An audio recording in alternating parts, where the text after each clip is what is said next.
One of the assignment types that you're going to see in this class is called a SimPath. The SimPath is a 3-part assignment that allows you to demonstrate previous knowledge that you have without having to go through a full lesson. So when I load up the pretest, I do have the option to skip the pretest. Maybe I don't have as much knowledge, or I want to make sure I do get the full lesson instead of trying to take it in a more test-like environment. But let's say I'm going to go ahead and take the pretest. Once the exam has loaded, I can click on Start, and then it does load that up for me. The directions are up at the top. On the right-hand side, you can see how many questions there are. This one's rather comprehensive, but because it's basic information, it goes pretty quickly because there's a lot of things that you should already know how to do. This is not timed, and you have several attempts to get each question correct. So this first question says to click anywhere in column C. So I will do that, and it said that I answered correctly, and I'm going to click OK to continue. Okay, so this one says click anywhere in row 6. I've completed the question correctly, and I can click OK to move forward. Now, if I get to a question that I don't know how to do, I can skip the question and then come back to it later if I want to, or just leave it blank for the whole testing purpose. Any question that I do not answer correctly in the pre-test will then be put into a customized lesson so that I can go over just the information that I had a hard time with. When you are finished, you can click the X in the upper right-hand corner. You can either save your progress, since these can be rather long. You may want to save and come back to it later. And then when you're finished, you can click End Exam.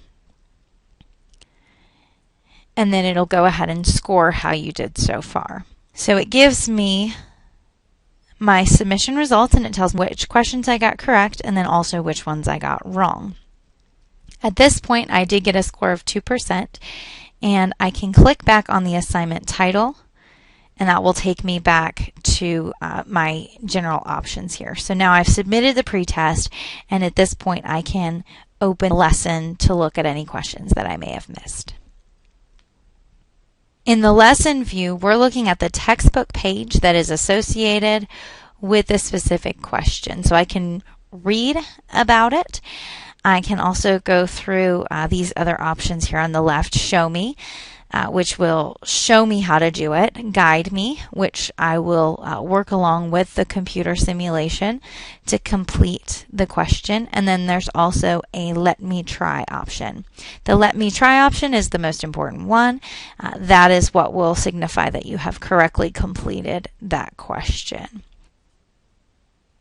Okay, so now that I am in the question, I have my directions again up at the top. If I'm not sure how to do something, I can click this Need a Hint button, and that gives me a little bit of help there. This one's not a terribly difficult question. It's just asking me to click a specific worksheet. Once I've gotten it correct, I'll click to go to the next step, and it'll have another direction for me to complete. So this one says click anywhere in column B. Got a whole number of steps that I need to go through to make sure that I really understand what it is that I'm doing. So now I've successfully completed every step in the task. So I can close the Let Me Try. You'll notice there's a check right next to the Let Me Try. That means I've completed it.